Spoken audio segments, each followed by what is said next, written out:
नमस्कार दोस्तों, VK knowledge electrical में आप सभी का स्वागत है। दोस्तों डीआरडीओ टेक्नीशियन ए रिक्रूटमेंट 2022 आ चुका है।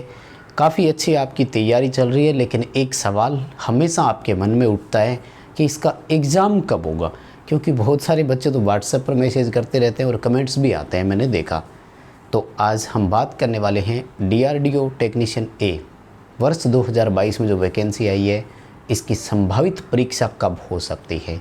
एक पिछली भर्ती के केस स्टडी के साथ मैं आपको एक एनालिसिस दे रहा हूँ। आप इसे टारगेट करते हुए अपनी तैयारी एक बार आगे बढ़ा सकते हैं, और इससे क्या स्टडी आप यूटिलाइज़ कर सकते हैं टाइम को स्टडी के लिए कि कैसे सिस्टम को आगे बढ़ाना है। कई बार क्या बच्चा साइकोलॉजी से चलता है, पहले स्लो पढ़ता है और बाद में एग्ज़ाम डेट डिक्लेयर हो जाती है तो फिर एक साथ पढ़ता है। ऐसे में कुछ चीज़ें छूट जाती है, कुछ चीज़ें अच्छे से कवर नहीं हो पाती। तो एक रणनीति के साथ चलें, एक टारगेट लेकर चलें कि इतने समय तक हमें ये पढ़ना है, तो मुझे लगता है अच्छी तैयारी आपकी हो सकती है। सो कंप्लीट वीडियो लास्ट तक देखना, पूरी स्ट्रेटेजी के साथ चर्चा करेंगे। उम्मीद है कि आप मेरी इस वीडियो में बताई गई बातों से सहमत भी हो जाएंगे। प्लीज़ यदि ऐसा ही हो तो लाइक वाला बटन ज़रूर दबा दीजिए और फ्रेंड्स को शेयर कर दीजिए। जो भी आपके दोस्त ने आपके साथ डीआरडीओ का फॉर्म अप्लाई किया है, पूरे भारत से मुझे पता है, ऑल इंडिया से डीआरडीओ के लिए फ़ॉर्म तो भरा ही होगा। आप व्हाट्सएप ग्रुपों में जुड़े भी होंगे, तो ये वीडियो उन ग्रुप में एक बार डाल दीजिए। कोई मना करे तो बताना फिर कि इसने शेयर नहीं करने दिया। आइए ज़रा बात करते हैं दोस्तों। सेप्टेम 9 का मैं पहले आपको एग्जांपल दे दूं, ठीक है ना। सेप्टेम 9 में क्या हुआ था, वर्ष 2019 में वैकेंसी आई थी। 3 जून 2019 से इसके फॉर्म स्टार्ट हुए थे और लास्ट डेट इसकी थी 26 जून।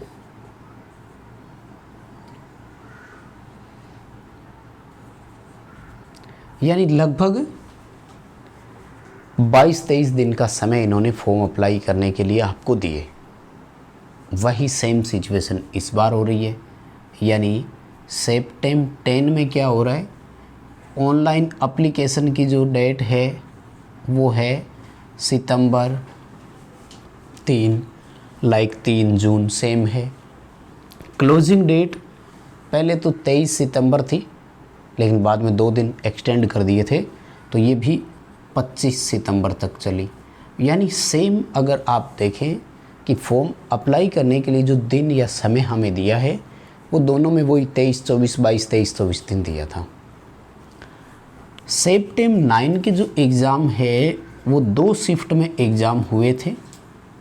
ये 2 दिन बोल सकते हो, 29 और 30 सितंबर, है ना। 2 दिन एग्ज़ाम बोल सकते हैं अपन। इसके जो पेपर है वो मैंने अपलोड किए हुए हैं, आप ज़रूर देख सकते हैं। ध्यान रखें, डीआरडीओ कभी ऑफिशियल आंसर की प्रोवाइड नहीं करवाता है। बहुत सारे बच्चे क्या हर दिन कमेंट्स करते हैं कि इसके प्रीवियस पेपर करवा दीजिए या बता दीजिए प्रीवियस जो क्वेश्चन है उनका। तो ऑफिशियल आंसर की जारी नहीं होती है, इसलिए शायद आपके पास कोई ऑफिशियल पेपर तो नहीं होगा, ना ही आपने कहीं देखा होगा। एक एनालिसिस के तौर पर रिसेंटली जब बच्चा एग्ज़ाम देकर आता है तो उन्हें याद होते हैं। उस बेस पर मैंने 2 वीडियो डाले हुए हैं, तो आप उनको ज़रूर देखें। सर्च करें डीआरडीओ आंसर की वीके नॉलेज तो आ जाएगा, या फिर आप अपने चैनल की प्लेलिस्ट पर जाइए। डीआरडीओ के नाम से अलग ही फोल्डर बना हुआ है, आप वहाँ उसे देख सकते हैं। दोस्तों वर्ष 2019 में जो पेपर हुए थे वो 29 और 30 सितंबर 2019 को पेपर हुए थे। यानी 2 दिन पेपर हुए थे। और अगर समय देखें लगभग, तो इन्होंने यहाँ 3 महीने का समय दिया है दोस्तों। अगर फॉर्म अप्लाई की डेट के अकॉर्डिंग चलें तो इस बार भी आप 3 महीने का ही समय मानकर चलें। और 3 महीने का समय अगर आप लेते हैं तो दिसंबर 2022 या जनवरी 2023 एग्ज़ाम के लिए परफेक्ट समय है। जी हाँ दोस्तों, दिसंबर का आप लास्ट वीक ले सकते हैं, जनवरी का आप फर्स्ट वीक ले सकते हैं। इतना टारगेट लेकर आप चले, यानी 3 महीने का आप अपने आप को समय दें, एक शेड्यूल तैयार करें कि हमें हर दिन इतने इतने ये पढ़ते हुए सब्जेक्ट्स को कवर करने हैं। देखो DRDO में जो 40 क्वेश्चन नॉन टेक के आएंगे उनको समय आपको देना है। खैर मैं बात करूँगा कैसे समय देना है। और कुछ बच्चे अभी भी इन चीज़ों को लेकर बड़े कन्फ्यूजन में है कि फॉर्म में गलतियाँ होगी, तो इस पर भी मैं बात करने वाला हूँ। देखिए खैर फ़िलहाल के लिए आप संभावित एग्ज़ाम डेट ये मानकर चल सकते हैं, पूरी तरह से संभावित है, अनुमानित है, मैं बता दूं आपको, ठीक है ना। दिसंबर 2022 लास्ट वीक या जनवरी 2023 फर्स्ट वीक में आपका एग्ज़ाम हो सकता है। और इस बार भी एग्ज़ाम एक से अधिक दिन, एक से अधिक शिफ्ट में होगा, ये कन्फर्म है। क्योंकि दोस्तों सीधी सी बात है ना कि पेपर CBT होगा, कंप्यूटर बेस्ड टेस्ट होगा, बच्चे बहुत ज़्यादा है, इसलिए ये कन्फर्म है मोर देन 1 शिफ्ट होगा ही होगा। और एक से ज़्यादा शिफ्ट में होता है तो नॉर्मलाइजेशन भी होगा, क्योंकि मुझे पता है जैसे ही मैं एक से ज़्यादा शिफ्ट की बात करता हूँ तो बच्चों का सवाल आएगा कि नॉर्मलाइजेशन होगा या नहीं होगा।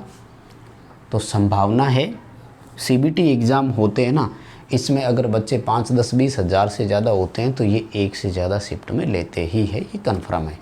और DRDO में तो उम्मीद कर रहे हैं हज़ारों फॉर्म भरे जाएंगे, हज़ारों क्या लाख फॉर्म के आसपास तो जा ही सकते हैं, आराम से जाएंगे लाख फॉर्म, क्योंकि पूरी इंडिया से भरेंगे। और अभी 2022 वाले बच्चों का भी रिज़ल्ट आया है, तो वो भी बच्चे फॉर्म अप्लाई किया है, क्योंकि इन बच्चों का रिज़ल्ट आया था और 7 सितंबर को इनको मार्कशीट मिल गई थी, यानी सर्टिफिकेट या मार्कशीट जो भी है वो इन बच्चों को दे दिए गए थे। तो ये इस बैच वाले बच्चे भी शामिल है। 1 लाख से ऊपर आप फॉर्म मान सकते हैं, भरे जाएंगे, इतना कंपटीशन है। इसलिए एक से ज़्यादा शिफ्ट में पेपर होगा, ये भी कन्फर्म है। 3 महीने का समय तो कम से कम है, इसलिए आप 3 महीने की रणनीति बनाएं। कैसे बनाएं, आइए ज़रा बात करते हैं। नॉन टेक में देखो 40 क्वेश्चन आएंगे और इन 40 क्वेश्चन को ही समय देना है जिन बच्चों की टेक्निकल अच्छी है, जिनको लगता है मेरी टेक्निकल बहुत अच्छी है, जो पिछले 2-3 साल से टेक्निकल पढ़ रहे हैं वो बच्चे, वो केवल और केवल प्रैक्टिस करें, टेस्ट अटेंड करें, आप जितने अटेंड कर सकते हैं, मल्टीपल चॉइस प्रकार के क्वेश्चन पढ़ें और वहाँ से थ्योरी की तरफ जाएं। क्योंकि कई दफ़ा ऐसा होता है कि जब आप थ्योरी पढ़ रहे होते हैं तो ये समझ में नहीं आता कि इसमें से क्वेश्चन कैसे पूछे जाएंगे, लेकिन जब आप उसी थ्योरी का कोई एक टेस्ट क्वेश्चन या सेट अटेंड करके आते हैं तो उसमें जब क्वेश्चन देखते हैं तो पता लगता है कि अच्छा इसमें से ये पूछा गया। या जिस टॉपिक पर्टिकुलर का आप टेस्ट क्वेश्चन अटेंड कर लेते हैं तो उसके बाद उसकी थ्योरी पढ़ें, तो फिर वो जो क्वेश्चन होते हैं ना वो आपको अपने आप हाईलाइट होते रहते हैं। मान लीजिए एक पेज में आप थ्योरी पढ़ रहे हैं, आपको नहीं पता कि इसमें से इम्पोर्टेंट कौन सा है, किसको अंडरलाइन करूं, किसको हाईलाइट करूं, आप उसका पहले क्वेश्चन पढ़ के आइए। जैसे ही क्वेश्चन पेपर पढ़ करके वापस आकर थ्योरी पढ़ते हैं तो आपको लगता है हाँ यार ये क्वेश्चन पूछा गया था, देखो ये क्वेश्चन पूछा गया था, वो चीज़ें हाईलाइट कर लीजिए। दूसरी बात, आपने पढ़ तो लिया लेकिन कई बार ये समझ में नहीं आता कि इसमें से क्वेश्चन कैसे बनेंगे, इसलिए अटेंड करना वो ज़रूरी हो जाता है। लेकिन नॉन टेक को पूरा समय दें, 3 महीने का आपके पास समय है। 3 महीने में ये 40 क्वेश्चनों की नॉन टेक जो है ना वो पढ़ दीजिए। पूरा सिलेबस मैंने बनाया हुआ है, वीडियो उसमें दिया हुआ है, बार बार रिपीट करने की ज़रूरत नहीं है। जनरल अवेयरनेस या जनरल स्टडी बोल सकते हो, रीजनिंग आएगा, इंग्लिश आएगी, है ना, वो सब आप इसमें दौड़ सकते हैं। 10th बेस का ही आएगा कुल मिलाकर, यानी संभावित परीक्षा तिथि को जो हम लेकर चल रहे हैं। खैर आपको क्या लग रहा है कमेंट करके ये भी ज़रूर बताना, क्योंकि आपके विचारों का भी पता लगे, ताकि स्टूडेंट्स जो है ना आपस में कुछ कंसर्न कर सके। तो कमेंट बॉक्स खुला हुआ है आपके लिए, कमेंट करके ज़रूर बताना है। 3 महीने का समय मानकर चलें, एक से ज़्यादा शिफ्ट में होगा, 1 लाख बच्चों के बीच में आप कंपटीशन मानकर चलें, 1 दिन से ज़्यादा होगा ये कन्फर्म है। नॉन टेक के जो 40 क्वेश्चन आएंगे उनको भी आप पूरा समय देवें।